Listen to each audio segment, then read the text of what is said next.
हिताय नागाननाय श्रुतियज्ञविभूषिताय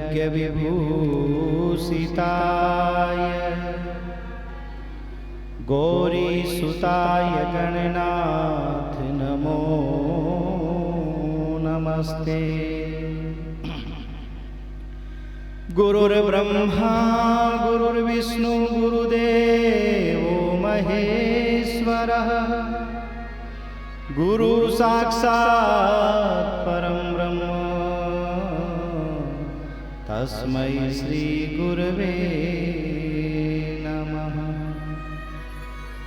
कस्तूरी तिलकं ललाटपटले वक्षस्थले कौस्तुभम् नासाग्रे वरमौक्तिकं करतले वेणुकरे कनकम् सर्वांगे हरिचंदनं सुललितं कंठे च मुक्तावली गोपस्त्री परिवेष्टितो विजयते गोपाल चूड़ामणि अस्ति स्वस्तरुणी कराग्रविगलकल्प प्रसूनाप्लुतं वस्तुः प्रस्तुत वेणुनादलहरी निर्वाण निर्व्याकुलम् स्रस्त स्रस्त निबद्धनी विविलसद गोपी सहस्रावृतम् हस्तन्यस्तन तापवर्गमखिलो तारं किशोराकृतिः। बोलो भक्तवत्सल भगवान की कृष्ण कन्हैया लाल की जय। साचे दरबार की जय। जीवन माता की, सालासर वाले बाबा की, जगन्नाथ भगवान की, बलदेव जी महाराज की जय। जय श्री राधे।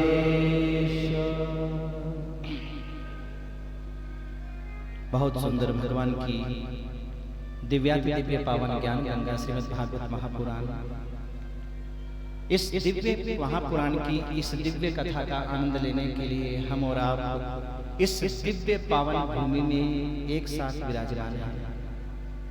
सज्जनों, जीवन में उल्टे सीधे काम करने के लिए किसी परिश्रम की आवश्यकता नहीं है। अपने आप न चाहते हुए भी हमसे अपराध होते रहते हैं, पाप होते रहते हैं, लेकिन किसी शुभ काम करने के लिए सबसे पहले तो बहुत सोचना पड़ता है, बहुत विचार करना पड़ता है। आप लोग कथा में आए हैं, न जाने कितना विचार किया होगा, उसके बाद भी कई प्रकार की समस्याएं आई होंगी, फिर भी मन को पक्का जिसने किया वो तो आ गया, जो नहीं कर पाया वो नहीं आया। बड़ा बड़ा कठिन है, बड़ा मुश्किल है। और इसीलिए कहते हैं कि जिसका भाग्योदय होता है जन्मांतरे भवेत् पुण्यम तदा भागवतम लभेत्। भागवत के मातम्य के पहले अध्याय का 12वां श्लोक, एतस्माद् परम किंचित् मनसुतेन विद्यते जन्मांतरे भवेत् पुण्यम तदा भागवतम लभेत्। जिसका जन्म जन्मांतरों का पुण्योदय, भाग्योदय,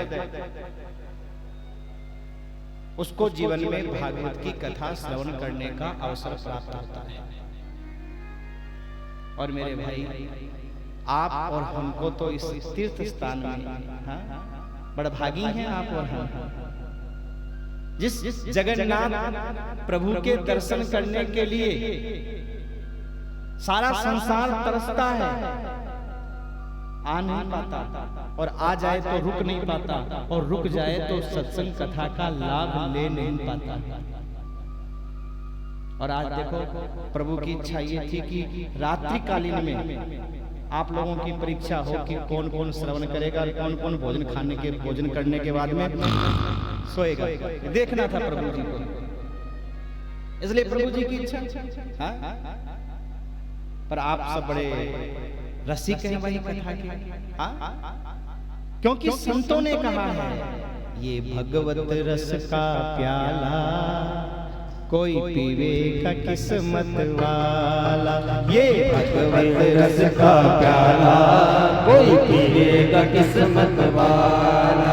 ये भगवत रस का प्याला कोई पीवेगा किस्मत वाला। ये भगवत रस का प्याला कोई पीवेगा किस्मत वाला। कोई पीवेगा किस्मत वाला। कोई पीवेगा किस्मत वाला। कोई पीवेगा किस्मत वाला। कोई पीवेगा किस्मत वाला। ये कृष्ण नाम का प्याला कोई पीवेगा किस्मत वाला।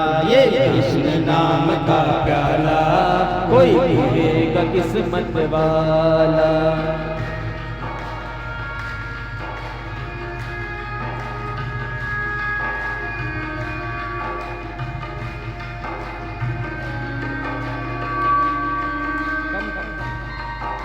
भैया तबले को कम करो, मेरे तक देखते रहा।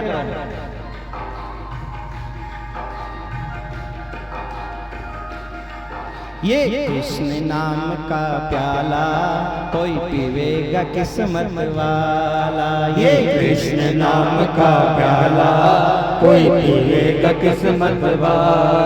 कोई पीवेगा किस्मत वाला। कोई पीवेगा किस्मत वाला। कोई पीवेगा किस्मत वाला। कोई पीवेगा किस्मत वाला। कोई पीवेगा किस्मत वाला। कोई पीवेगा किस्मत वाला। ये राम नाम का प्याला कोई पीवेगा किस्मत वाला। ये राम नाम का प्याला कोई पीवेगा किस्मत वाला। जय जय श्री राधे। ये कृष्ण नाम का प्याला कोई पीवेगा किस्मत। और मेरे भाई आप और हम तो बड़े किस्मत वाले हैं जो इस भगवत रस के प्याले को पी रहे हैं। और चार धामों में एक ये धाम है जगन्नाथपुरी। चार धामों में एक ये धाम है। और आप जानते हो व्यक्ति भागवत सुनता है उसका भाग्योदय होता है। भाग्योदय होता है, पुण्योदय होता है तो भागवत सुन लेता है। लेकिन तीर्थ में कब सुन पाता है? जब साथ में संत कृपा। आप केवल भाग्योदय से नहीं सुन पा रहे हो, आप लोगों के ऊपर परम पूज्य प्रातः स्मरणीय समझ गए? परम पूज्य प्रातः स्मरणीय परम आदरणीय संत श्री बलराम दास जी महाराज की कृपा है आप सब लोगों के ऊपर। छत्र छायाएं। और देखो आप लोगों की पूंछ पकड़ ली तो मेरे पर भी कृपा हो गई। देखो भाई भक्तों के सारे नैया पार। ये किस्मत है, बिना किस्मत के ऐसा नहीं हो सकता मेरे भाई। किस्मत है जो आज उन संत जी की कृपा से। ध्यान रखिएगा, अगर आपको किसी ऐसे व्यक्ति का सहारा मिल जाता जो आपको जुआ सट्टा उल्टा सीधा सिखा देता या विदेश घूमना सिखा देता। कई लोग ऐसे नहीं जो विदेश घूमने के लिए जाते, साल की साल लाखों करोड़ों खर्च करके आते हैं, विदेश जाते हैं, नियम बना रखा है। और आज के बच्चे तो वहीं जाते हैं। पर आप सब लोगों के ऊपर महाराज श्री की ऐसी कृपा हो गई कि आप लोग अपना अमूल्य समय निकाल करके हर साल एक दो तीर्थ यात्रा कर ही लेते हैं मेरे भाई। ये संत कृपा है। और सजनों, संत की जब कृपा होती है तो सत्संग मिलता है, और संसार की जब कृपा होती है तो मेरे तेरी करने का अवसर मिलता है। ये भागवत जो साधारण पुस्तक नहीं है, साधारण ग्रंथ नहीं है, जो साक्षात मेरे प्रभु का वाङ्मय स्वरूप है, श्रीमद् भागवत महापुराण। और सजनों, हम कहते हैं कि भागवत मौत से बचाने की भागवत मौत से नहीं बचाती है, मौत तो सबको आनी है। ये शरीर जो नश्वर है, पंच तत्वों से बना हुआ है, ये नष्ट होना है। तो आप कहोगे महाराज फिर भागवत क्या करती है? ध्यान से समझिएगा, भागवत मृत्यु नहीं टालेगी। मृत्यु तो जहां जैसे जिस प्रकार आनी है आएगी। ना जाने कि तुम्हारी है का घर का परदेश, पता नहीं कहां मारेगी, कोई पता है क्या? काल गए कर केस, हर आदमी के केसों को काल ने पकड़ रखा है और न जाने कहां ले जाकर के मारेगा। ये अलग बात है कि हम बहाना मौत का किसी न किसी प्रकार बना लेते हैं कि अगर वहां नहीं जाते तो ऐसा नहीं होता, ऐसा नहीं करते तो ऐसा नहीं होता। अरे भैया कैसे नहीं होता? सज धज कर जिस दिन मौत की सहजादी आएगी, ना सोना काम आएगा ना चांदी आएगी। चाहे कितने बड़े बड़े महल क्यों न हो मेरे भाई, कितने बड़े बड़े महल क्यों न हो, कितना तुम्हारे पास में धन वैभव, बड़ी बड़ी फैक्ट्रियां तुम्हारे पास में, बड़े बड़े बलवान संतान क्यों न हो, लेकिन जिस दिन ये मौत की शहजादी आती है उस दिन न सोना काम आता है ना चांदी आती है। कोई काम नहीं आता मेरे भाई उस समय तो अगर कोई काम आता है तो भगवान का नाम ही काम। तो भागवत मौत से नहीं बचाती तो भागवत क्या कहती है? बोले भागवत मौत के भय को दूर कर देती है। हमें डर क्या है? मरेंगे, डर क्या है? लेकिन जो भगवान का भक्त होता है, जिसने अपने जीवन में भागवत को उतार लिया, वो मौत के भय से भयभीत नहीं होता। वो तो कहता है ठीक है, आए, ठीक है, इंतजार है, ठीक है। आपने ध्रुव जी को देखा, जिस समय मौत आई, संध्या कर रहे थे, मौत से कहा रुको ठहरो, चलना तो है ही है भाई हमारे साथ। मृत्युदेव हाथ जोड़ करके खड़े हुए हैं, बोले चलो। बोले महाराज आज तक कोई ऐसा नहीं हुआ जिसको मैंने अपने पैरों से नहीं कुचला। तो लो भाई कर लो अपने मन की मर्जी। बोले महाराज मेरी हिम्मत नहीं है, मैं आपको छू भी सकूं। तो फिर हटो, बैठने दो विमान में। तो कहा महाराज अगर आप मुझे बिना छुए चले गए तो संसार का नियम टूट जाएगा, तो फिर क्या चाहते हो?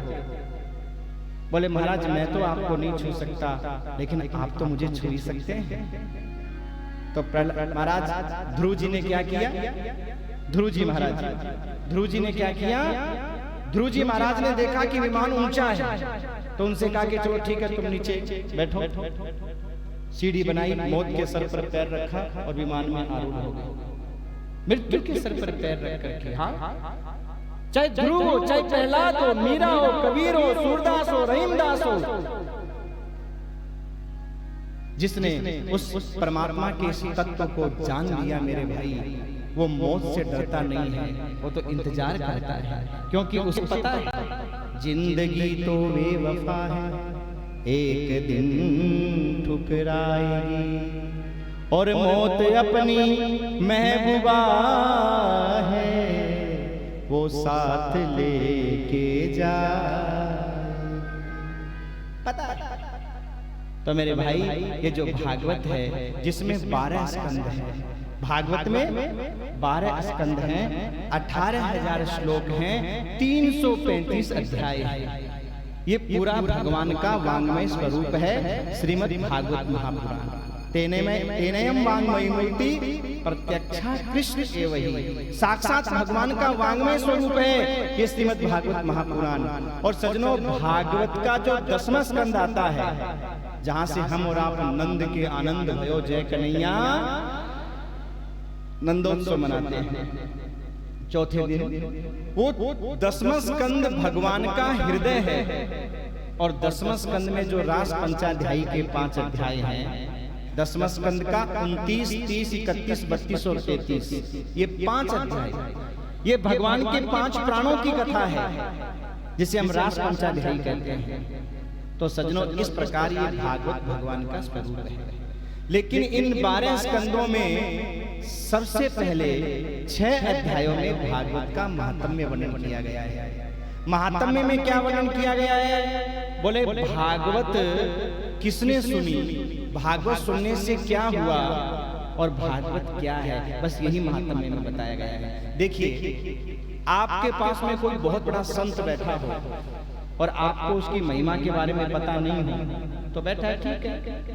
आपके घर में पारसमणि हो पर आपको उस पारसमणि की महिमा ही नहीं पता कि इससे होता क्या।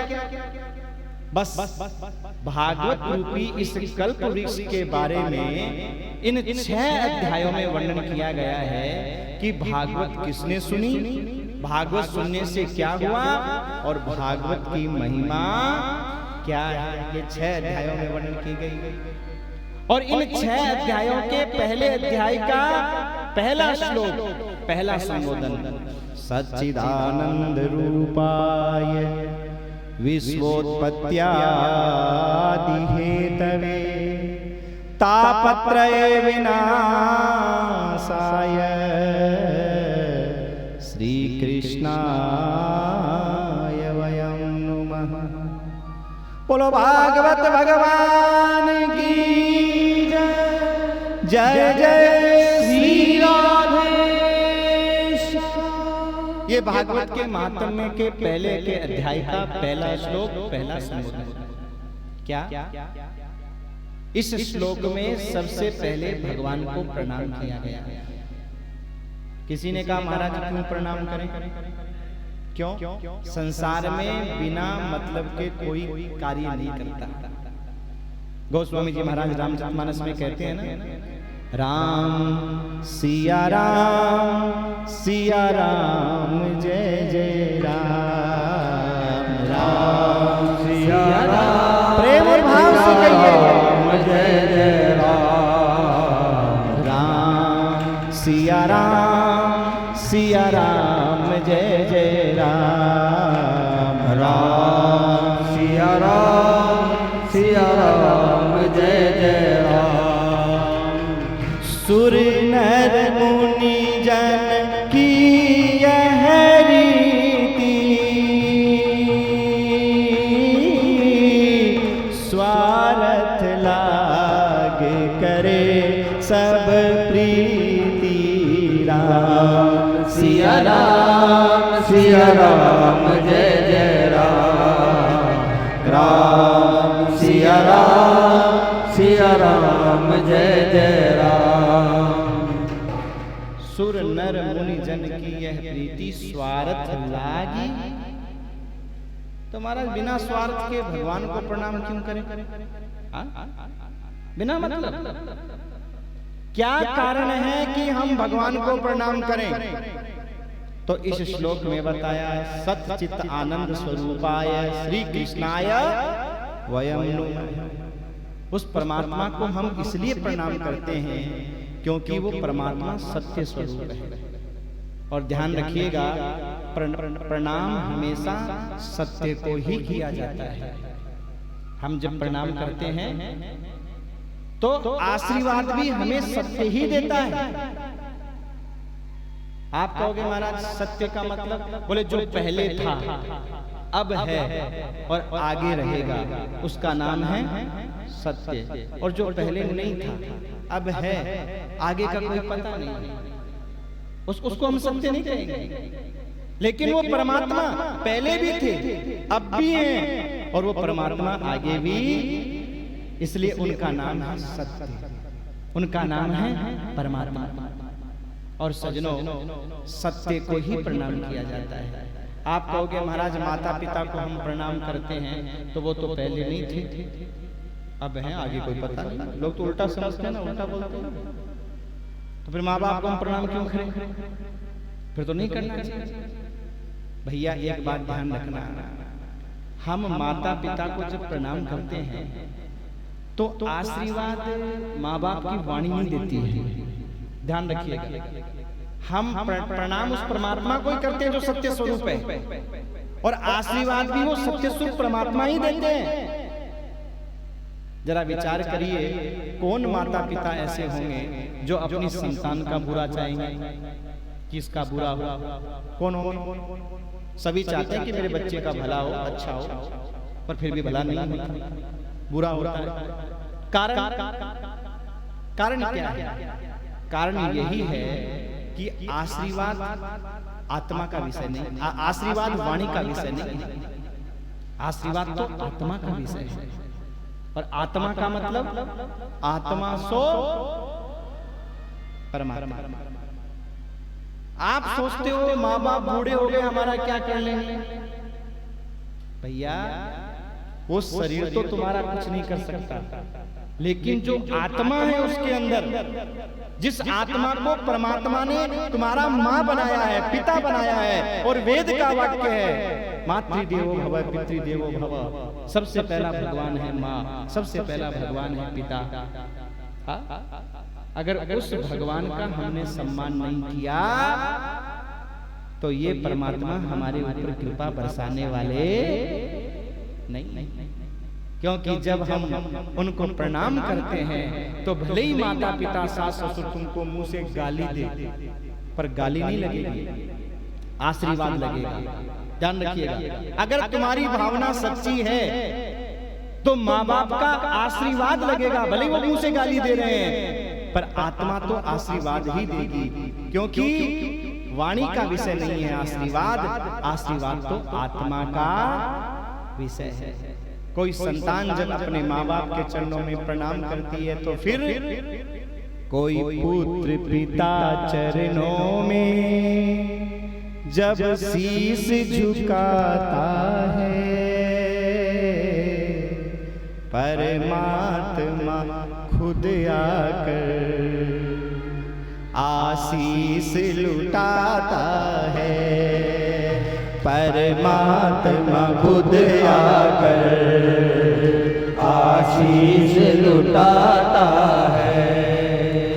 कोई पुत्र पिता चरणों में जब शीश झुकाता है, कोई पुत्र पिता चरणों में जब शीश झुकाता है, परमात्मा खुद आकर आशीष लुटाता है, परमात्मा खुद आकर आशीष लुटाता है।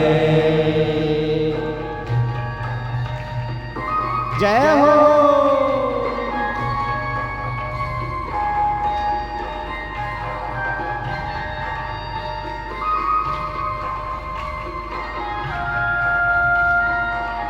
जय जय श्री राधे।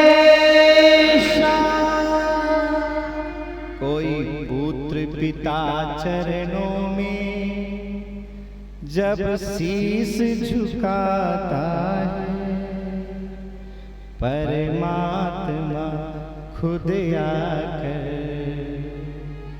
आशीष लुटाता। कोई पुत्र पिता सेवा में जब थाल सजाता है, परमात्मा खुद आकर उसे गले लगाता। थाल का मतलब समझे?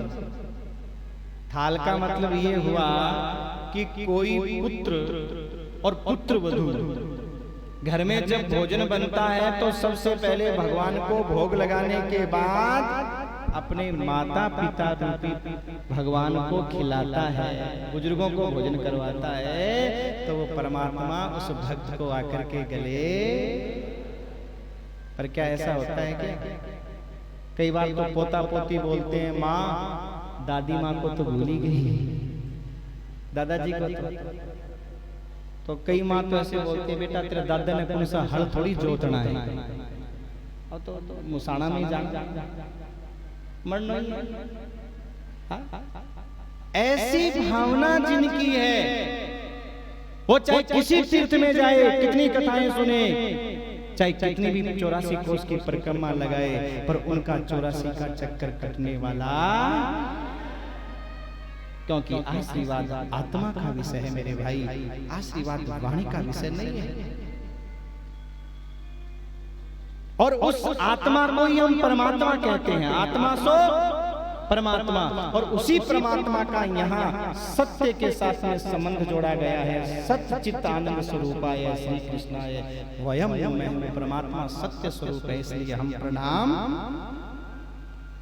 चित्त माने होता है प्रकाश, उस परमात्मा का प्रकाश हमारे घट घट में विद्यमान है।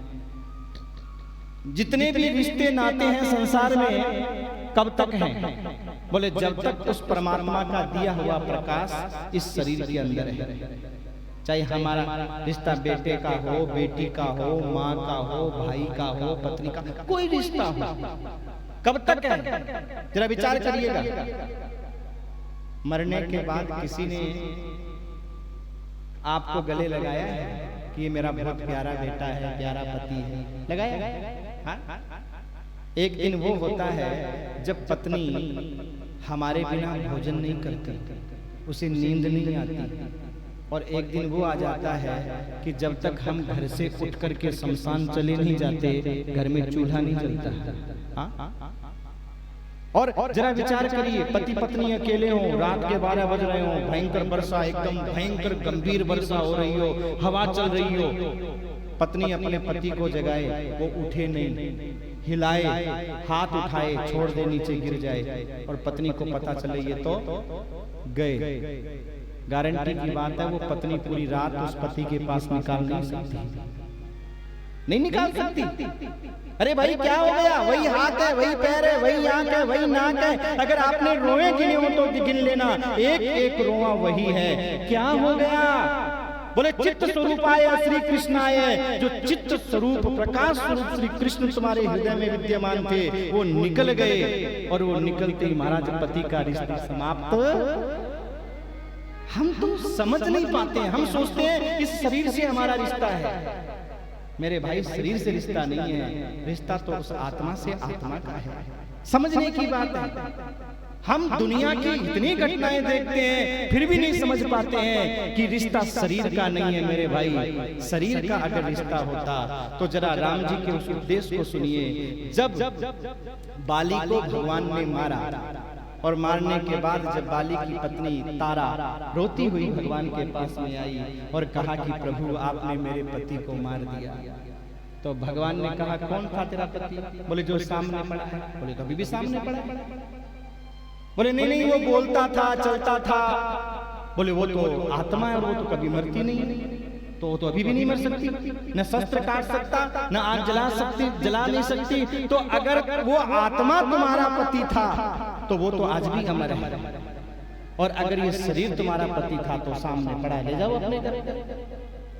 बस यही बात समझने की है। अगर ये बात हमारे समझ में आ जाए तो दुनिया में चाहे हमारी जिंदगी में कोई आए कोई जाए, हम एक ही बात कहेंगे, आनंद था, आनंद है, आनंद में रहेंगे। कल क्या हुआ, कल क्या होगा, इसकी चिंता न करेंगे। कल क्या हुआ, कल क्या होगा, इसकी चिंता न करेंगे। आनंद था, आनंद है, आनंद में रहेंगे। आनंद था, आनंद है, आनंद में रहेंगे। कल क्या हुआ, कल क्या होगा, इसकी चिंता न करेंगे। कल क्या हुआ, कल क्या होगा, इसकी चिंता न करेंगे। जय हो श्री राधे।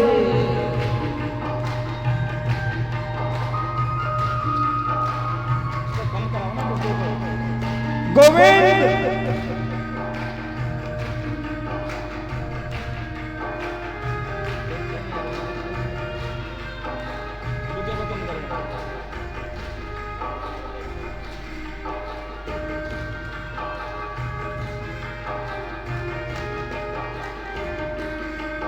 आनंद था, आनंद है, आनंद में रहेंगे। आनंद था, आनंद है, आनंद में रहेंगे। कल क्या हुआ कल क्या होगा इसकी चिंता न करेंगे। कल क्या हुआ कल क्या होगा इसकी चिंता न करेंगे। देखिए, अगर आपने इस कीर्तन को याद कर लिया और जीवन में कभी भी कोई दुख आया और आप ठाकुर जी के सामने बैठ करके कीर्तन गुनगुनाने लग जाओ, गारंटी की बात है आपको तो भागवत का फल मिल गया। 7 दिन में याद कर लेना इस कीर्तन को, याद कर लीजिएगा।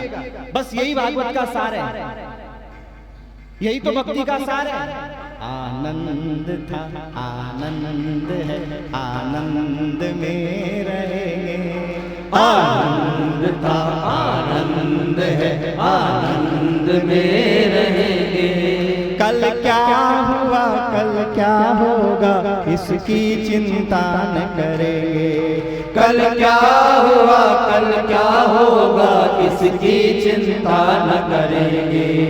आनंद था आनंद है आनंद में रहेंगे। आनंद था आनंद है आनंद में रहेंगे। कल क्या हुआ कल क्या होगा इसकी चिंता न करेंगे। कल क्या हुआ कल क्या होगा इसकी चिंता न करेंगे। जय जय श्री राधे भागवत का सार जब समझ में आ जाता है तो हमें इस बात का पता चल जाता है कि हमारा रिश्ता तो उस परमात्मा से है, हाँ, शरीर से नहीं है। चाहे पति का हो पत्नी का हो, चित्त स्वरूपाय श्री कृष्णाय, ये जो शब्द है चित्त स्वरूपाय, ये हमें क्या संकेत कर रहा है? ये यही संकेत कर रहा है कि हे जीव, जब तक मेरा प्रकाश तेरे शरीर के अंदर विद्यमान है तब तक तेरा कोई रिश्ता है, नाता है, तेरा कोई अस्तित्व है। और आप जरा साधारण दृष्टि से भी देख लो, जब वो चित्त प्रकाश निकल जाता है तो कोई आपका नाम लेकर के बोलता है क्या? कभी आप गौर करना, किसी ने ये कहा हो कि मोहनलाल को उठाओ, सोहनलाल को उठाओ, गब्बू डब्बू को उठाओ, सीता गीता को उठाओ, कोई बोला? क्या बोलते हैं? डेड बॉडी को। अब आप एक बात और देखिए, स्त्री पुरुष भी खत्म,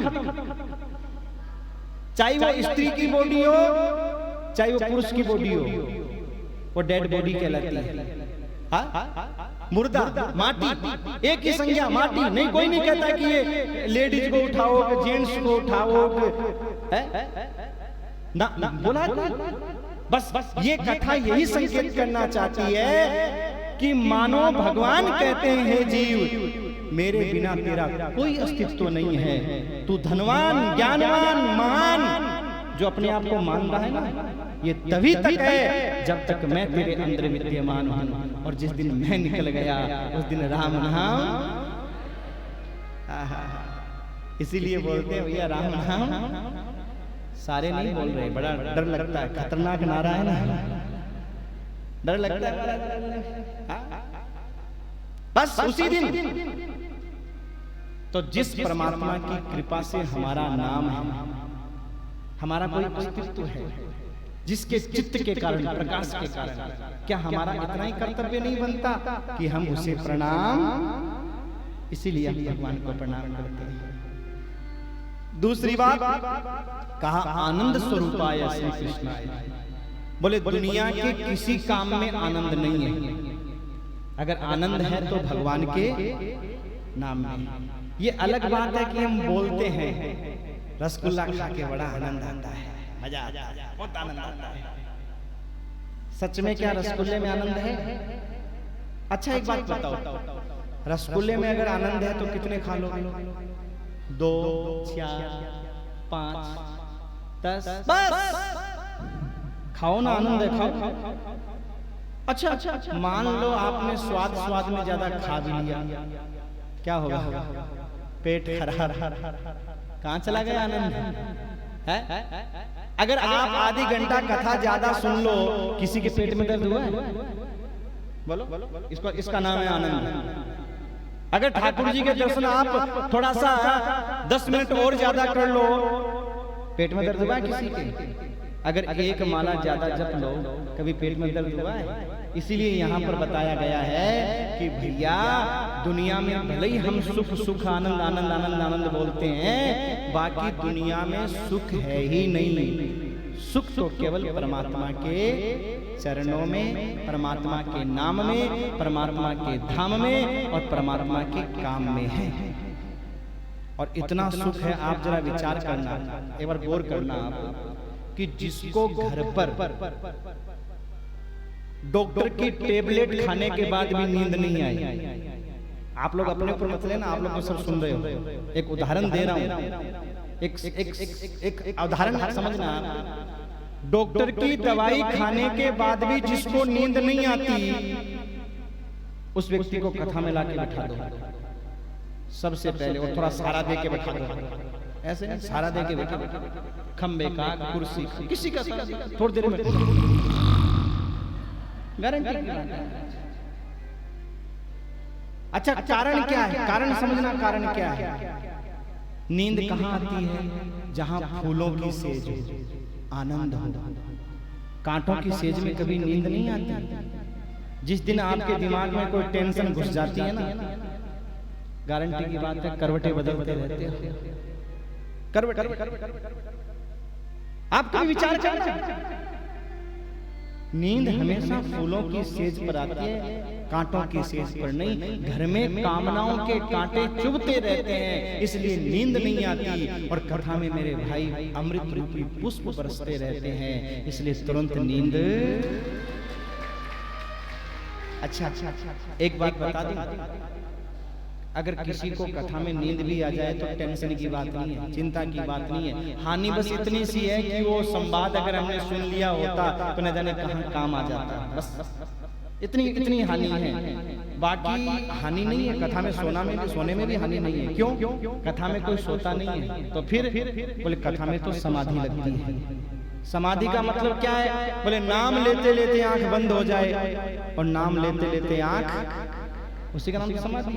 तो कथा सुनते सुनते, और जब कोई राधे बोलता तो आंख खुलती है, यानी समाधि से जागे हैं। कोई पड़ोसी बोले तुम सो रहे हो, तो बोला सो नहीं रहा हूं, समाधि लगा रहा हूं। सोने का नाम क्या है? क्यों? क्योंकि वो आनंद जो परमात्मा का स्वरूप है वो कथा में निरंतर हमें प्राप्त होता रहता है। और सज्जनों, जब आनंद मिलता है तो व्यक्ति को स्वतः ही समाधि, और ऐसा जो आनंद देने वाले परमात्मा है उनको हम प्रणाम। अगली पंक्ति में कहा इसी श्लोक में, विश्वोत्पत्त्यादि हेतवे। बोले भैया हम भगवान को इसलिए भी प्रणाम करते हैं क्योंकि उस परमात्मा ने हमें उत्पन्न किया है, हमें बनाया है उस भगवान ने। वो परमात्मा हमारा पालन करते हैं। भले ही हम भ्रम करें कि हम किसी को पालते हैं, हम किसी को खिलाते हैं, पर सच बात यह है सज्जनों, खिलाने वाला तो आप कहोगे खर्चा तो सब हम करते हैं, फिर वो कैसे? अच्छा एक बात बताओ, आपके गांव में, मोहल्ले में, शहर में वो राशन डिपो वाला होता है ना, तो उस एक को तो राशन देती है सरकार बांटने के लिए, सबको थोड़ी देती है तू भी बांट दे, तू भी बांट दे। हाँ, राशन बांटने वाला एक ही होता है ना, पर उसके पास जो राशन है वो उसका है क्या? पब्लिक का है ना। अगर उसको बेच खाए तो बेईमानी है कि नहीं है? हाँ? तो भगवान ने अगर तुमको ज्यादा पैसा दिया है ना तो वो तुम्हारा नहीं है, ध्यान रखना। तुम्हारे ऊपर तो भगवान ने विश्वास करके तुमको लाइसेंस दे दिया पैसे का, डिपो का, कि बेटा मैं तुम पर विश्वास करता हूँ, ईमानदारी से बांट। कि नहीं बांटूंगा तो बोल लाइसेंस रद्द, अगले जन्म में बेटा तू मांगता फिरेगा। हाँ, लाइसेंस रद्द। इसलिए ठाकुर जी ने अगर पैसा दिया है तो सजनों उसको अच्छे काम में लगाना, किसी सहायता में लगाना। भगवान खुश हो जाएंगे परमात्मा कि मैंने तुझे राशन डीलर बना करके भेजा और तूने उस राशन को जहां जरूरत थी वहां बांटा। और हमेशा मन में ये सोचना कि प्रभु देने वाले तो आप हैं, बस मैं तो आपकी कृपा से बांट रहा हूँ, वो भी आपकी कृपा है तब तक बांट रहा हूँ। और उसकी कृपा हट जाए, दुर्घटना घट जाए, बांट पाएंगे? देनहार कोई और है, देता है दिन रैन, लोग भरम हम पर करे, तासो नीचे ने। रहीमदास जी जब बांटते थे तो आंखें नीची करके बांटते थे। किसी ने पूछा आप आंखें नीची क्यों रखते हो? बोले इसलिए कि देने वाला कोई और है, लेने वाला कोई और है, और लोग जय जयकार हमारी कर रहे हैं। क्यों? वो करवा रहा है परमात्मा। सजनों, वो किसी न किसी बहाने से हर व्यक्ति को दे रहा है। सबसे पहले उस परमात्मा ने हमको जन्म दिया, विश्वोत्पत्ति आदि हेतवे, विश्व की उत्पत्ति उस परमात्मा ने की। ध्यान रखिए। और उत्पत्ति करने आप कहोगे नहीं नहीं, हमको तो माँ बाप ने पैदा किया। जरा ध्यान से समझिएगा। जिस माँ के पेट में 2.5 सेर अन्न हजम हो गया, उस पेट में नन्हे से शिशु की किसने रक्षा की भाई? बिना उसकी मर्जी के हो सकता है क्या? उस परमात्मा ने हमारे ऊपर कृपा की।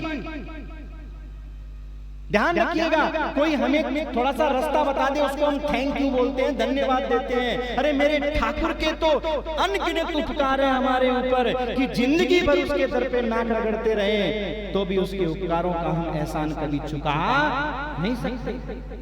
जो लोग कहते हैं कि हम भगवान को प्रणाम क्यों करें, कथा क्यों सुने कथा क्यों करें तीर्थ यात्रा, ये कोई ठाकुर जी पे एहसान नहीं कर रहे हैं।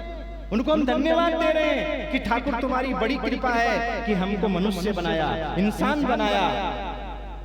और हे ठाकुर ऐसी कृपा करते रहना, इंसान बनाते। धन्यवाद देने के लिए हम आए हुए हैं। ठाकुर जी पे एहसान नहीं है, ठाकुर जी का एहसान हमारे ऊपर है।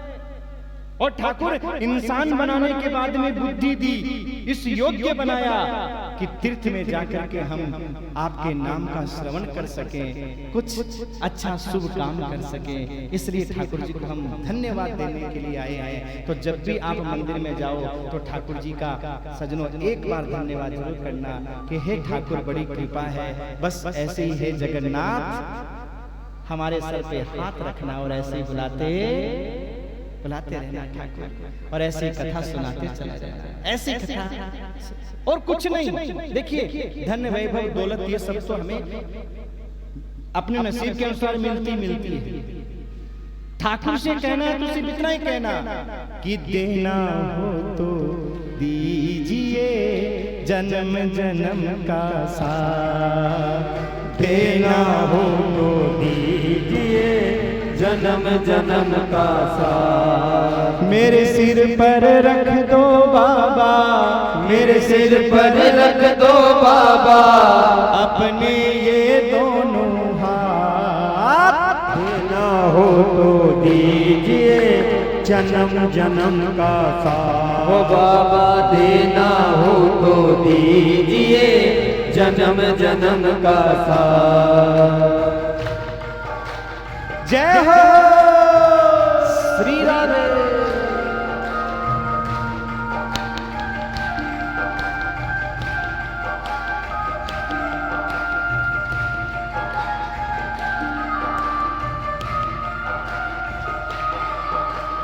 दुनिया से जो हारा मैं आया तेरे द्वार, दुनिया से जो हारा मैं आया तेरे द्वार।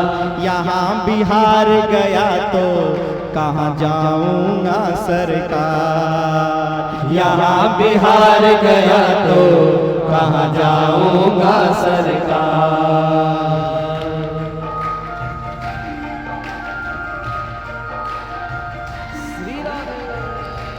जय जय श्री राधे श्याम। ठाकुर के दरबार में जाकर के यही कहना है, देना हो तो दीजिए, और साथ में ये भी कह देना कि दुनिया से जो हारा। ऐसा कोई व्यक्ति नहीं है जो संसार से हार करके नहीं बैठा हो। हर आदमी हार के बैठा है। कोई पत्नी से, कोई पति से, कोई माई से, कोई भाई से, कोई लुगाई से, कोई भौजाई से, कोई बेटी से, कोई पड़ोसी से, सब हार करके बैठे। तो ठाकुर से एक ही बात कहनी है, प्रभु अब आपके अलावा कोई दूसरा चारा मेरे पास है ही नहीं। दुनिया से जो हारा मैं आया तेरे द्वार, यहाँ भी हार गया तो कहाँ जाऊंगा सरकार।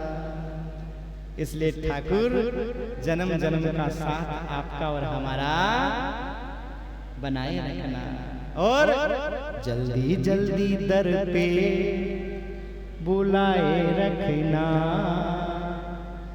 तेरा मेरा रिश्ता बनाए रखना। देखो, बिना रिश्तेदारी के कोई किसी को याद नहीं करता है।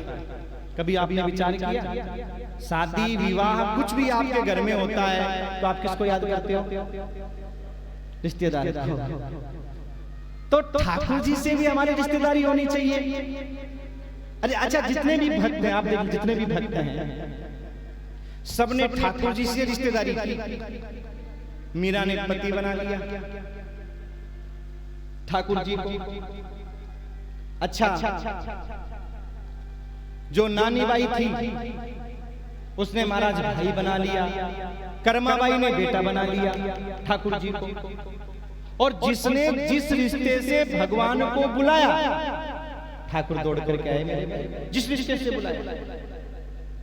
नानी बाई ने जब भात का समय आया और सांवरिया से कहा, आजा आजा रे सांवरिया, चीर उड़ा जा रे सांवरिया, भर जा मायरो, ओ भर जा मायरो, ओ भर जा मायरो, ओ आजा आजा रे सांवरिया, चीर उड़ा जा रे सांवरिया, भर जा मायरो, ओ भर जा मायरो। जय हो। मीठी मीठी तालियों के साथ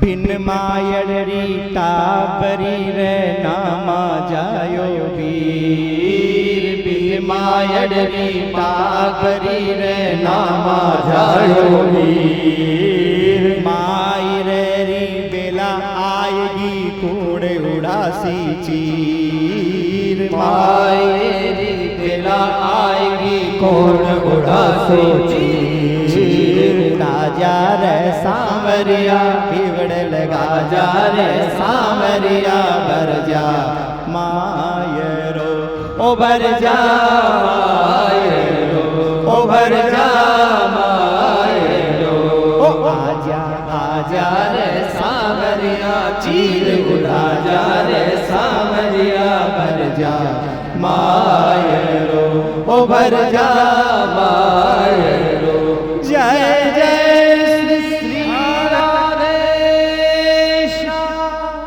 सजनों, जब नानी बाई ने भाई का रिश्ता बना करके भगवान को पुकारा तो सांवरिया दौड़ा दौड़ा आया, और 56 किरोड़ का। और जो बहन बड़ी मन में संकोच कर रही थी, ठाकुर लगता है मैं ऐसी अभागन हूं कि बिना चुनरी के रहूंगी। तो मेरे ठाकुर ने कहा, ऐसे कैसे बिना चुनरी रहेगी? तुम्हारी लाडल बाई ओढ़ो सुरंगी ल्यायो चुनरी।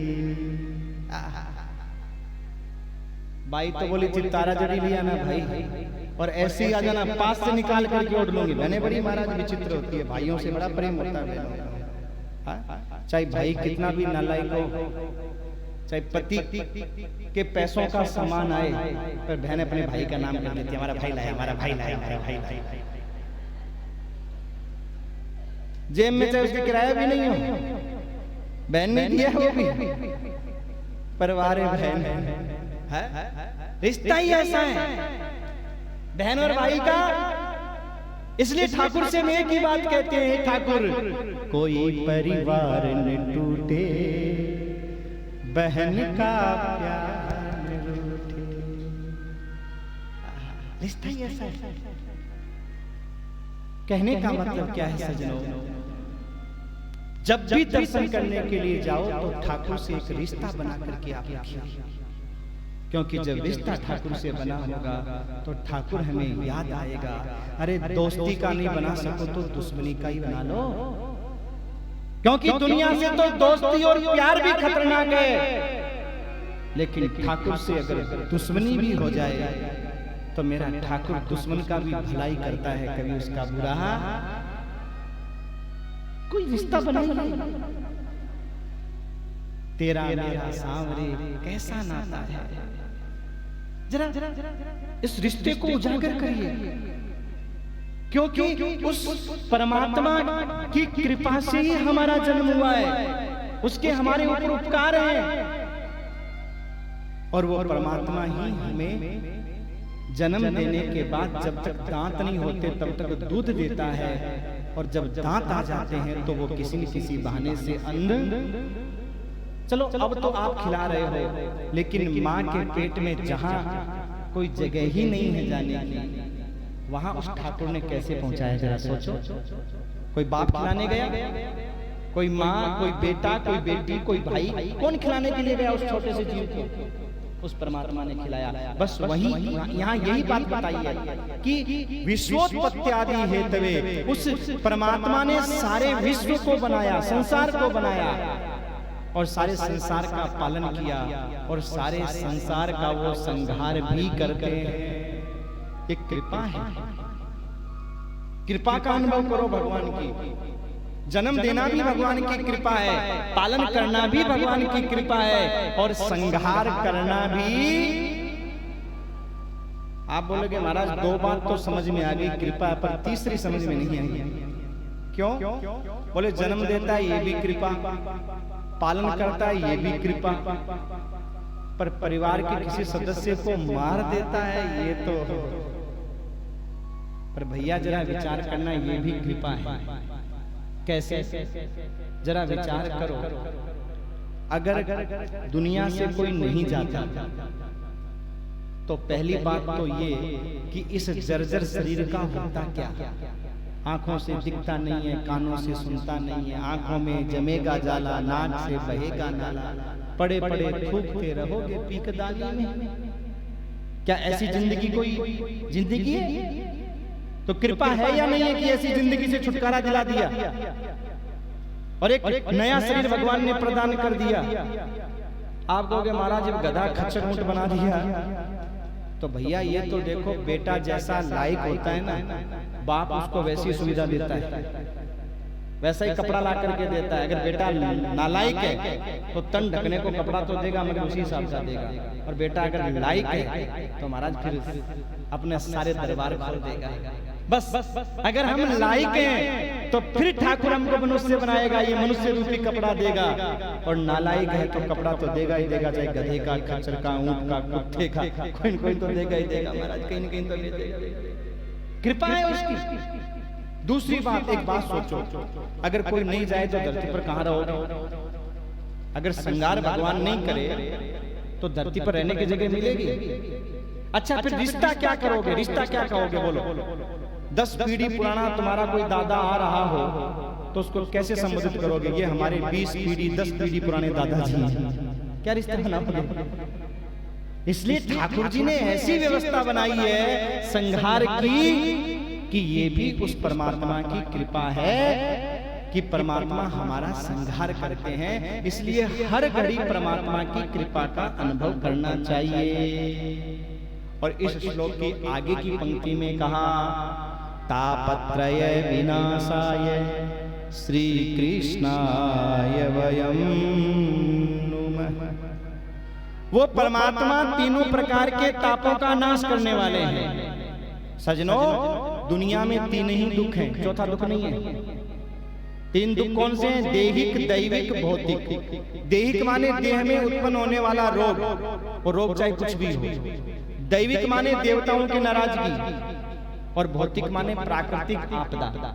ये तीन ही दुख हैं। गोस्वामी जी महाराज रामचरितमानस में कहते हैं, राम सिया राम सिया राम जय जय राम, राम सिया राम सिया राम जय जय राम, राम सिया राम सिया राम जय जय राम, राम सिया राम जय जय राम। देहिक दैविक भौतिक तापा, राम राज्य काहुन नहीं व्यापा, राम सिया राम जय जय राम, राम सिया राम जय जय राम। जय जय श्री देहिक, दैविक और भौतिक, ये तीन प्रकार के दुख हैं। और जो भगवान की कृपा में सानिध्य में रहता है, उसे तीनों प्रकार के ताप परेशान, क्योंकि भगवान का भक्त कभी दुख को दुख ही नहीं मानता। वो तो एक ही बात कहते हैं, दुख भी मुझे प्यारे हैं, सुख भी मुझे प्यारे हैं। क्यों? किसको छोड़ूं भगवन, दोनों ही तुम्हारे। ठाकुर किसको छोड़ूं? दुख भी आपकी कृपा है, और सुख भी, ध्यान रखिएगा, हम सुख में तो खूब भूल जाए और दुख में भगवान को भूल जाए, नहीं। दुख आए तो भी वाह वाह, और सुख आए, यही भगवान की परम भक्ति का लक्षण है। दुख तो भक्त के जीवन में ज्यादा आते हैं, पर भक्त कभी दुख को दुख मानता ही नहीं है। वो तो बस आनंद था, आनंद है, आनंद में रहेंगे। कल क्या हुआ, कल क्या होगा, इसकी चिंता ना, आनंद में रहता है। और मेरे भाई, जो परमात्मा तीनों प्रकार के दुखों का निवारण करने वाले हैं, हम सब उनको प्रणाम। ये भागवत के महात्म्य के पहले अध्याय का पहला श्लोक। इसके बाद में महाराज 88,000 सोनकादि महात्मा जो नेमी सारण्य में एकत्रित हैं। नेमी सारण्य तो आप जानते हैं, हमारे परम पूज्य प्रातः स्मरणीय बलरामदास जी महाराज का बड़ा सुंदर सत्संग भवन महाराज वहां बना हुआ है।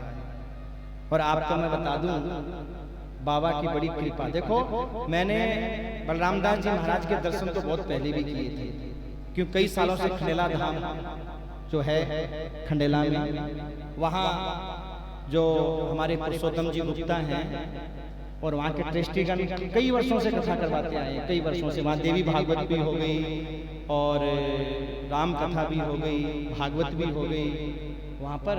अब की बार शिव पुराण की बात है, हर साल एक प्रोग्राम होना ही होना है। और उन ट्रस्टियों के द्वारा जयपुर में भी एक कार्यक्रम हुआ था, गोविंद देव जी, वो बसंत पंचमी के अपने खंडेलवाल दिवस के अवसर पे हुआ था गोविंद देव जी के मंदिर पे। तो वहाँ जो हॉल बना हुआ है एक बहुत बड़ा, वहाँ बलरामदास जी महाराज की एक मूर्ति लगी। और मैं जब निकलना होता तो उसके पास से निकलना होता, मैं बाबा जी को हाथ जोड़ता, हमारा कृपा बनाए रखना, कृपा बनाए रखना। फिर मैं बलरामदास जी महाराज, हमारे गुरुदेव हमको कहते थे कि भाई तुम बस्ती जाते हो और जाते हो तो कभी सत्संग मंडल वालों से भी मिल लिया करो। पर मैंने हाँ हूँ करके मैंने कभी, पर मैं बाबा जी से जरूर कहता था कि बाबा जी कभी तो कृपा ठाकुर जी की। अच्छा, ऐसी कृपा हुई कि देखिए अभी बलराम सेवा समिति जो आपकी है भागवत प्रचार वाली, ये जगन्नाथपुरी में करवा रही है। और 19 अप्रैल से जो जयपुर वाली आपकी बलराम सेवा समिति है वो नैमी सारण्य में आयोजन करवा रही है 19 अप्रैल से। हाँ, अभी हमारा यहाँ कार्यक्रम आपका 29 तारीख को पूरा होगा। 3 तारीख से राजस्थान धोलिया वहाँ है, 3 तारीख से, 11 तारीख से वृंदावन में है। 11 अप्रैल से अगर कोई आना चाहे तो बता दीजिएगा। 11 अप्रैल से वृंदावन है और 19 अप्रैल से आपका नैमी सारण्य है। वो 19 अप्रैल से लेकर के और 25-26 तक चलेगा।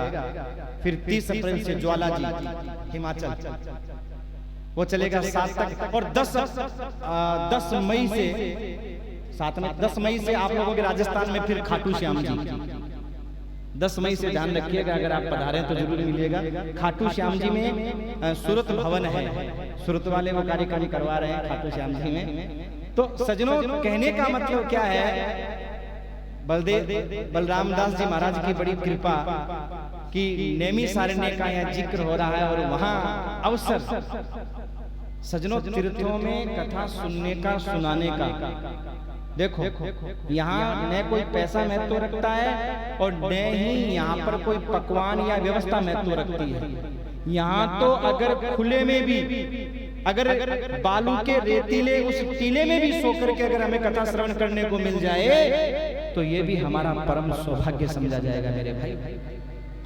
और आपके गांव शहर में अगर आप 5 स्टार 10 स्टार होटल में रहकर भी कथा सुनो तो कोई बड़ी बात नहीं है। जो तीर्थ के अंदर महत्व है मेरे भाई, इसलिए तीर्थों का बड़ा महत्व है। नैमी सारण्य क्षेत्र में सजनों, जहां सोनकादि 88,000 सोनकादि महात्मा एकत्रित हैं और यज्ञ चल रहा है। देवी भागवत में तो ऐसा वर्णन किया गया है कि आज भी वहां यज्ञ चल रहा है। महात्मा दिखाई नहीं देते पर विश्व कल्याण के लिए यज्ञ आज भी वहां चल रहा है नैमी सारण्य में। और आप कहोगे महाराज इतने महात्मा इकट्ठे होकर के यज्ञ कर रहे हैं इतने हजारों वर्ष का, तो कोई अब शरीर है एकाक तो हो, शरीर है जा ही सकता है, कोई जाता क्यों नहीं है? क्योंकि महात्माओं ने परमानेंट इलाज कर दिया, जा ही नहीं सकता। जानते हो क्या इलाज किया है? ले जाने का ठेका किसके पास है? यमराज के पास। और दरवाजे पे किसको खड़ा कर दिया? चीफ गेस्ट बना करके बुलाया किसको? यमराज को। जब मुख्य अतिथि बना करके यमराज को बुलाया और यमराज ने कहा महाराज कोई सेवा बताओ, संतों से कहा, तो संतों ने कहा दरवाजे पे खड़े हो जाओ, बाहर से अंदर तो आ सकता है पर अंदर से कोई बाहर नहीं जाए, बस यही सेवा है। खड़े रहो दरवाजे पे, अंदर तो आने की एंट्री है, आए खुशी खुशी, लेकिन बाहर आज जब ले जाने वाला ही दरवाजे पे खड़ा हो तो लेके जाएगा कौन? इसलिए महाराज मौत का वहां कोई भय नहीं, कोई डर नहीं। ऐसा नैमी सारण्य क्षेत्र जहां सोनकादि महात्मा सुबह शाम तो यज्ञ करते हैं पर दोपहर का समय बच जाता है। और सजनों इस दोपहर के समय का सदुपयोग कैसे हो, ध्यान रखिएगा। अनाज का कण, समय का क्षण और पानी की एक बूंद बड़ी कीमती होती है मेरे भाई। समय, हाँ? जानते हो समय क्या कहता है? समय कहता है हे जीव तू मेरा सम्मान कर, मैं दुनिया में तेरा सम्मान बढ़ा दूंगा, सम्मान बढ़ा दूंगा दुनिया में। और समय कहता है हे जीव अगर तू मुझे बर्बाद करने की कोशिश करेगा, यानी समय बर्बाद करोगे, चाहे बच्चे हों, चाहे जवान हों, चाहे बूढ़े हों, समय क्या कहता है? बेटा अगर तू मुझे बर्बाद करने की कोशिश करेगा तो मुझे तो बर्बाद नहीं कर पाएगा पर मैं तुझे बर्बाद जरूर कर दूंगा, किसी लायक नहीं छोड़ूंगा तेरे को। तो जिन विद्यार्थी जीवन में बच्चों ने समय बर्बाद किया वो किसी लायक नहीं रहे। और जिस विद्यार्थी ने, जिस बच्चे ने समय का सम्मान किया, विद्यार्थी के लिए समय का सम्मान क्या है? बोले पढ़ाई करो, तो महाराज उस पढ़ने वाले बच्चे को ऐसा सम्मान दिला दिया समय ने, सारी दुनिया जय जयकार करती है। ऐसे ही बुढ़ापे का जो समय का सम्मान है वो क्या है?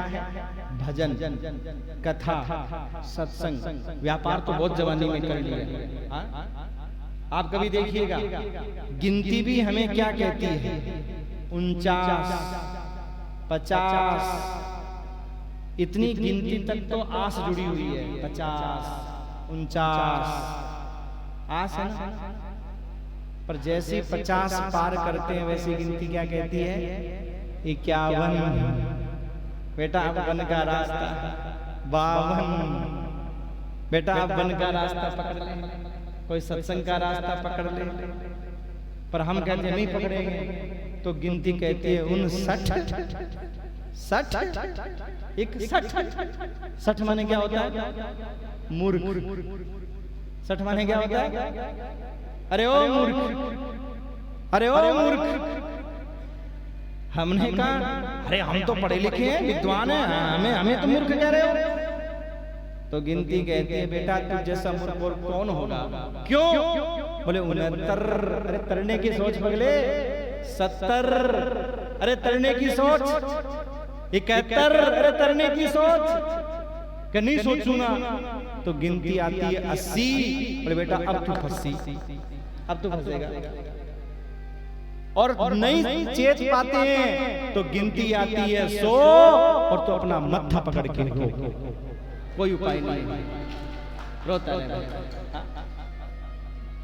इसलिए भैया गिनती भी हमें यही कहती है कि राम भजो राम भजो राम भजो बावरे, राम भजो राम भजो राम भजो बावरे, राम भजो राम भजो राम भजो बावरे, राम भजो राम भजो राम भजो बावरे, सुबह भजो शाम भजो हरदम जपो नाम रे, सुबह जपो शाम जपो हरदम जपो नाम रे, सुबह जपो शाम जपो हरदम जपो नाम रे, सुबह जपो शाम जपो हरदम जपो नाम रे, राम जपो राम जपो राम जपो बावरे, राम जपो राम जपो राम जपो बावरे, राम जपो राम जपो राम जपो बावरे, राम जपो राम जपो राम जपो बावरे। जय जय श्री राम। तो भैया बुढ़ापे का श्रृंगार है, समय का सम्मान है, भगवान की कथा, सत्संग, भगवान का नाम। जो व्यक्ति लेता है वो भव से पार हो जाता है, और जो नहीं ले पाता वो 80 और तो दुनिया में। सोनकादी महाराज महात्मा दोपहर के समय का सदुपयोग करने के लिए जो उनके मुख्य थे श्री सूत जी महाराज, उनके चरणों में बैठ करके बोले महाराज इस समय का सदुपयोग कैसे हो? कोई ऐसी कथा, कोई ऐसा सत्संग हमें आप श्रवण करवाइए कि समय का सदुपयोग। तो महाराज उनके जो मुख्य सूत जी महाराज थे, उन्होंने कहा हे सोनकादी महात्माओं, तुमने बड़ा सुंदर प्रश्न किया है। ये जीव जो काल के गाल में पड़ा, देखिए बहुत सुंदर श्लोक है, भागवत के महात्म्य के पहले अध्याय का 11वां श्लोक। इस 11वें श्लोक में आपके और हमारे जीवन की स्थिति बताई गई है कैसे। काल व्याल मुख ग्रास त्रास निर्नाश हेतवे श्रीमद् भागवतम शास्त्रम कलोकीरेण भासितम्। आपके और हमारे जीवन की स्थिति कैसी है? बोले जैसे काल के गाल में पड़े हुए उस मेंढक की। रास्ते से सांप जा रहा था, सामने से मेंढक आ रहा था, सांप ने मुंह खोला, मेंढक को मुंह में धर लिया।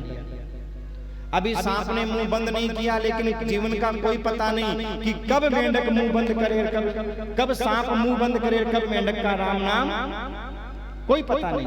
बस आपकी और हमारी यही दशा है जो भागवत के महात्म्य के पहले अध्याय के 11वें श्लोक में बताई है कि आप और हम उस मेंढक की तरह हैं, ये काल उस सांप की तरह है।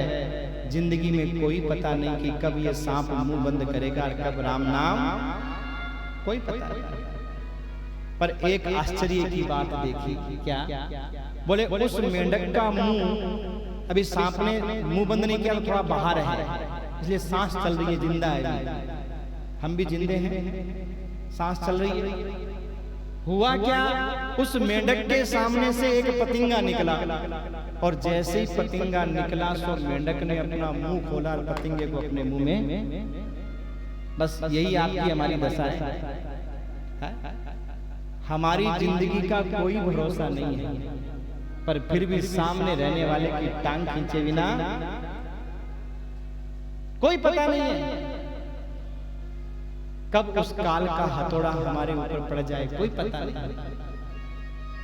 समय दौड़ रहा है, कोई पता नहीं। अरे दौड़ा चाहे रे समय का घोड़ा, दौड़ रहा है। अरे अब भी समय है मान जा मूर्ख, अब भी समय है मान जा मूर्ख, नहीं पड़ेगा काल हथौड़ा, दौड़ा जाए रे समय का घोड़ा। आप कहोगे दिखाई तो नहीं देता हमें दौड़ता हुआ ये घोड़ा, दिखाई नहीं दे रहा? अरे गौर से देख, बचपन बीता जवानी बीती, बचपन गया, दौड़ते दौड़ते घोड़ा आगे बढ़ गया, जवानी आ गई, और घोड़ा और दौड़ रहा है। बचपन बीता जवानी बीती, बीत रहा है बुढ़ापा तेरा, क्या करें? अरे राम नाम तू गाले बंदे, कृष्ण नाम तू गाले बंदे, नहीं पड़ेगा काल हथौड़ा, दौड़ा जाए रे समय का घोड़ा। अब भी समय है। हाँ, हे सोनकादी महात्माओं, जो व्यक्ति इस उदाहरण को श्रवण करने के बाद अपने हृदय में हृदयंगम इस श्लोक को कर लेता है, भागवत के महात्म्य के पहले अध्याय के 11वें श्लोक को, वो व्यक्ति जीवन में परमात्मा के चरणों में समर्पित होकर के संसार का सारा कार्य करते हुए भी ये कहता है, हे नाथ मैं तुम्हारा हूं, तुम मेरे। सारा कार्य देखो, भगवान ये नहीं कहते कि तुम अपनी फैक्ट्री बंद कर दो, भगवान ये थोड़ी कहते तुम दुकान ही बंद कर दो, भगवान ये नहीं कहते। अगर कोई व्यक्ति शादी करे और शादी करने के बाद में घरवाली को छोड़ करके, परिवार को छोड़ के बाबा जी बन जाए, तो आप बताओ उसे पुण्य लगेगा कि पाप? क्या लगेगा उसको? आप भक्तमाल को पढ़िए, 80% भक्त उसमें गृहस्थ मिलेंगे, साधारण आप जैसे। कोई 15-20% भक्त वैरागी मिलेंगे। भगवान का भजन करने के लिए जरूरी नहीं है कि आप घर का त्याग करो, नौकरी को छोड़ो या दुकान को छोड़ो, जरूरी नहीं है। सजनों, काम करते रहो नाम, गोस्वामी जी महाराज रामचरितमानस में कहते हैं, कर से कर्म करहूं विधि नाना, कर से कर्म करहूं विधि नाना, मन राखेऊं जहां कृपा निधाना, मन राखेऊं जहां कृपा निधाना। कर से कर्म कर्म विधि नाना, काम करो पर अपने मन को सदा उस परमात्मा से जोड़ करके रखिए, बस कल्याण होगा। ये भागवत जो मेरे भाई देव दुर्लभ है, देव दुर्लभ है भागवत। आप कहो तो मैं आगे बढ़ूं, कहो तो विश्राम कर दूं, बोलो, क्योंकि भाई 10 बज रहे हैं और कल फिर आप लोगों को 9 से, आज तो थोड़ी देरी हो गई, मुझे दुख है इस बात का कि घाटा हो गया। घाटा तो हो ही गया हमारा। अब घाटा इसलिए हो गया कि एक तो ज्यादा से ज्यादा भगवान का नाम लेते हैं। हाँ, कुंज बिहारी जी, मैं सबके नाम तो नहीं जानता, मैं कुंज बिहारी जी तामी जी को जानता हूँ भैया, सबको नहीं जानता, बाकी कई सभी लोग, आप सभी इसमें मुख्य यजमान हैं, सारे इसमें आयोजक हैं, सारे इसमें आप लोग। वो तो ठाकुर जी किसी किसी को यश देते हैं कि हमारे गुजरात से, पालम से, पालम से शुभ नाम दिनेश जी, इनको मुख्य यजमान बनाया है। और भाई ये बहुत अच्छी बात है ठाकुर जी की। देखिए ये संस्थाओं के माध्यम से ऐसे जब कोई कथा सत्संग होता है तो आदमी को कितनी परेशानी लेनी पड़ती है। आप पहले दिन देख रहे थे ना, सारी परेशानी किसकी थी? समिति वालों की। अपने आप कुंज बिहारी जी, ये जितने भी 4-5 लोग हैं दौड़ रहे थे, इसको ठहराना है, उसको ठहराना, भली बुरी जो भी आए यहीं पे आए। तो जजमान जी तो आराम से आया, कहाँ ठहरना है? महाराज आप तो यही ठहर जाओ, औरों की तो बाद में देखेंगे। कितना अच्छा काम है संस्थाओं के माध्यम से। तो ये तो बड़ी किस्मत की बात है, भाग्यशाली बात। आप सब लोग बड़े सजनों भाग्यशाली हैं जो ऐसे गुरु की कृपा है और ऐसी सुंदर समिति बनी हुई है, और आप लोग ऐसी सुंदर कथाएं हर तीर्थ में। पर देखिए अगर समय से कार्यक्रम शुरू होता तो महाराज कम से कम ज्यादा लाभ ले पाते। तो मेरे को, मैं बता रहा था, कुंज बिहारी जी मेरे को बोल रहे थे कि महाराज जी सब लोग दर्शन वर्शन करने भी जाएंगे, सुनेंगे वो सुनेंगे, नहीं सुनेंगे वो। तो सच बताऊं, देखो मेरे दिल की बात, मैंने इनसे यही कहा था, मैंने कि आज तक तो ऐसा नहीं हुआ, मगर दिल ठीक है, नहीं सुनेंगे तो भी क्या है, कोई बात नहीं है भाई, जाएंगे वो जाएंगे, कौन से जबरदस्ती पकड़ थोड़ी बैठा लूंगा मैं। पर दुख रहेगा कि अमृत बरसा लेकिन लाभ, पर तीर्थ में आए हैं तो दर्शन भी जरूरी है। देखो भाई मैंने इनसे कहा दर्शन भी जरूरी है भाई, तीर्थ में आए हैं तो फिर मैंने कहा कोई ऐसा रास्ता निकालो कि सब दर्शन भी कर लें और सब कथा का आनंद भी, घाटा नहीं होना चाहिए। इतना अच्छा खिला रहे हो, पिला रहे हो, फिर हम ये घाटे वाला काम क्यों करें? ध्यान रखिएगा, जो जो कथा से वंचित रह गया घाटा हो गया। हाँ, तो इसका फिर तो देखो मेरी तो एक राय है, आगे तो आप लोग जैसा चाहोगे, कि एक दिन जब हम बाहर के दर्शन करने के लिए जाएं, एक दिन ही लगना है बाहर के दर्शनों में, जो साक्षी गोपाल हो गए या जो भी कोणार्क जो भी है, तो उसमें अपने कुछ ऐसा करें कि सुबह जल्दी उठ करके 6 से 7-8 बजे तक कथा सुन लें। जल्दी कथा सुन लें, जो 9 बजे सुनते हो 2-3 घंटे पहले सुन करके जल्दी उठ करके 6 से 9 सुन करके या 2 घंटे की कथा सुन करके और फिर यहाँ से दर्शन करने के लिए चले, और शाम को रात को अपने आराम से दर्शन करके आ जाए। क्यों जी, कैसा रहेगा बोलो? तो किसी के मन में ये नहीं होगा साहब कथा छूट गई, और किसी के मन में ये नहीं होगा दर्शन छूट गए, इतनी दूर आए साहब दर्शन भी नहीं कर पाए। और इसी बहाने देखो मैं तो अपना स्वार्थ देख रहा हूँ, मुझे भी आपके साथ साथ में दर्शन हो जाएंगे। नहीं आप तो आजा, मैं थोड़ी आजा। देखो साफ बात है, इतनी दूर आए तो कम से कम ठाकुर जी के दर्शन।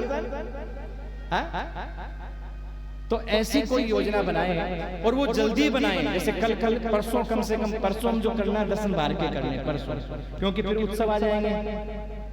और फिर आपको नानी भाई का मायरा भी मैंने सोच रखा है भाई,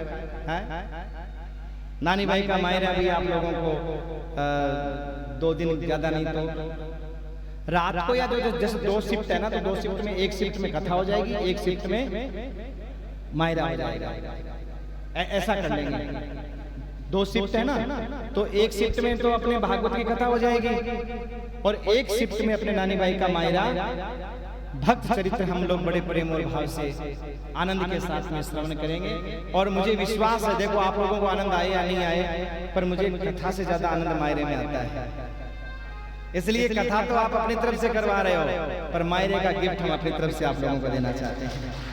हाँ, कि मायरे का गिफ्ट, हाँ, पूर्णाहुति, जिसमें महाराज बड़ा ही सुंदर, आज का भाई कैसे बहन से किया हुआ वादा भूल जाता है, पर सांवरिया नानी बाई से किया हुआ वादा, जब बाई कहेगी कूने सुने लो कीने सुनाऊं, कूने सुने लो कीने सुनाऊं, मनेरी बाता मारे, मनेरी बाता मारे, कीने बताऊं, कूने सुने लो कीने सुनाऊं, कूने सुने लो कीने सुनाऊं, इसीड़ो के मैं पाप कमायो, इसी लोटे में पाप कमायो, ना मायड़ ना माँ को जायो, ना मायड़ ना माँ को जायो, कालजियो फाट्यो जावे, कालजियो फाटो जावे, कैया समझाऊं, कूने सुने लो कीने सुनाऊं, कौन सुने लो कीने सुना। और सजनों, दुनिया में जब कोई नहीं सुनता तो एक हमारा सांवरिया, हमारा ठाकुर, वो परमात्मा जिसे हम भगवान कहते हैं, वो महाराज सुनता है और वो सुनेगा, और जब सुनेगा तो बाई का भात भरने के लिए सावन सा आया भरने ने मायरो, सावन सा आया भरने ने मायरो, मायरो, मायरो, ओ सुनकर नानी बाई करुण पुकार, सावन सा आया भरने ने मायरो, ओ सुनकर नानी बाई करुण पुकार, सावन सा आया भरने ने मायरो, सावन सा 56 की रोड रो लाया मायरो, सावन सा 56 के रोड लाया मायरो, मायरो, मायरो, ल्याया ल्याया रे संग रानी रुकमन नार, सावन सा आया भरने ने मायरो, ओ ल्याया ल्याया रे संग रानी रुकमन नार, सावन सा आया भरने ने मायरो। तो महाराज सांवलिया बाई की सुनेगा, मायरा भरने आएगा। आप सब लोग इसी प्रकार आनंद लेते रहिए। आज हम यहीं पर, क्योंकि आप भी सब खूब सुबह से इंतजार करते करते थके हो, तो थोड़ा सा भजन एक दो आप सुन लीजिए। हमारे बहुत ही सुंदर महाराज राजेंद्र भैया जी बड़े अच्छे भजन आप लोगों को सुनाएंगे। तो आज हम कथा का विश्राम नहीं करते हैं, कल हम सुबह महात्म्य की चर्चा करेंगे। ये देव दुर्लभ भागवत किस प्रकार नारद जी महाराज और भक्ति के पुत्र ज्ञान वैराग्य सनकादि गणों के श्रीमुख से सुनते हैं, और सजनों किस प्रकार उनका दुख दूर होगा, और किस प्रकार जैसे भागवत में तृतीय स्कंद के 25वें अध्याय के 7वें श्लोक से कपिल गीता शुरू होती है, महाभारत में कृष्ण गीता है, ऐसे ही इस महात्म्य के अंदर गोकर्ण गीता है। तो उस गोकर्ण गीता का सार भी हम कल श्रवण करेंगे, और फिर भागवत सुनने की विधि और कल सुबह की शिफ्ट में केवल महात्म्य को पूर्ण करेंगे। शाम के समय में भागवत के प्रथम स्कंद में प्रवेश करते हुए और बहुत ही सुंदर भागवत का स्वरूप क्या है, भागवत का महाराज जो रहस्य क्या है, उनको श्रवण करते हुए सोनकादि महात्माओं के प्रश्न, महाराज धर्म क्यों करें, धर्म करने का फल क्या है, और परमात्मा को प्राप्त करने का सबसे सरल मार्ग क्या है। हाँ, पोथी अनेक है, शास्त्र अनेक है, किसको पढ़े किसको नहीं पढ़े, पोथी पढ़ जुग में यार सब दुनिया मर रही है, कोई किसको पढ़े किसको, सबसे सरल मार्ग क्या है, जीव के जीवन का लक्ष्य क्या है, ये सारे प्रश्न जिनका उत्तर सूत जी महाराज देंगे। ये चर्चा हम लोग शाम के समय में करेंगे बड़े आनंद के साथ में। और परसों माता कपिल देवहूति का थोड़ा संवाद श्रवण करने की कोशिश करेंगे, और इसके बाद चौथे दिन नंद के आनंद भयो जय कन्हैया आनंद और भाव के साथ में सजनों श्रवण करेंगे। पर बस आप लोगों से एक ही प्रार्थना है कि अपना घाटा मत करना। हाँ, समझ गए ना? अगर कथा से वंचित रह गए तो भैया उसी का घाटा हो गया। तीर्थ में इतनी दूर आए हैं, जितना ज्यादा फायदा ले सको लो। थोड़ा सा अगर मान लो सरदर्द भी हो तो भी बैठे रहो, समझ में नहीं आए तो भी बैठे रहो। अमृत है महाराज, आग में अगर हाथ जान करके डालोगे तो भी जलाएगी, अनजान में डालोगे तो भी। ये तो कल्प वृक्ष, बिना मन के भी सुनोगे तो भी फायदा या नुकसान नहीं है। हाँ? और आनंद से ये जो 3-3 घंटे का दोनों समय कार्यक्रम है, इसका आप आनंद लीजिएगा। YouTube के माध्यम से ये कार्यक्रम आप लोगों के मोबाइलों तक, घरों तक पहुंचेगा। तो आपके जो भी स्वजन हैं वो श्रवण करना चाहें तो वो गोविंद भैया नाम सर्च करेंगे मोबाइल में YouTube पर, तो उनको ये कार्यक्रम सीधा प्रसारण उन तक आप लोगों तक पहुंच पाएगा। और बाद में भी आप लोग इसको देख पाएंगे कि कितना सुंदर आयोजन ये हुआ। बस इसी प्रकार आनंद लेते रहिए। ज्यादा मैं नहीं बोलूंगा, हमारे राजेंद्र जी आपको भजन, क्योंकि देखिए भोजन ज्यादा हो जाए तो हाजमोला खा लो, और थोड़ी कथा ज्यादा लगे तो एक भजन गा लो, पच जाएगा हमारा। तो आइए एक भजन हम लोग बड़े आनंद से श्रवण कर लेते हैं, फिर आरती करेंगे। हाँ,